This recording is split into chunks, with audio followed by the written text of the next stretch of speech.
खेड तालुक्यातील 13 ग्रामपंचायतीच्या 18 रिक्त पदांच्या पोटनिवडणुकीत 7 मार्च पासून नामनिर्देशन पत्र दाखल करण्यास सुरुवात झाली आहे। 8 मार्चला 1 अर्ज, 9 मार्च रोजी 8 अर्ज, तर 10 मार्च रोजी परसूल 1, पिंपळगाव तर्फे खेड 1, बहोळ 1 आणि साबळेवाडी 1 असे एकूण 4 उमेदवारांचे नामनिर्देशन पत्र दाखल झाल्याची माहिती तहसीलदार प्रशांत बेडसे यांनी दिली।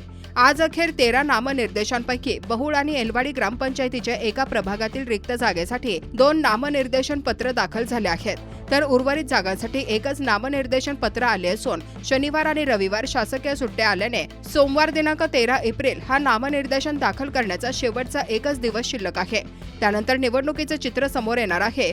निघोजे, वाडा, वाघो, कोयाळी तर्फे वाडा, रोहकल ग्रामपंचायतीच्या प्रत्येकी 1 रिक्त जागा आणि मांजरेवाडी ग्रामपंचायतीच्या 2 रिक्त जागांसाठी एकही नामनिर्देशन पत्र दाखल झाले नाही, तर शेलगाव, भांबोली, पिंपळगाव तर्फे खेड, साबळेवाडी, बहोळ या ग्रामपंचायतीच्या 1 रिक्त जागांसाठी एकच नामनिर्देशन पत्र दाखल झाल्यामुळे या निवडणुका बिनविरोध होण्याच्या मार्गावर आहेत। मांजरेवाडी येथे लोकनियुक्त सर्वसाधारण महिला सरपंच पदासाठी एकच नामनिर्देशन पत्र आल्यामुळे ही निवडणूक बिनविरोध होणार आहे।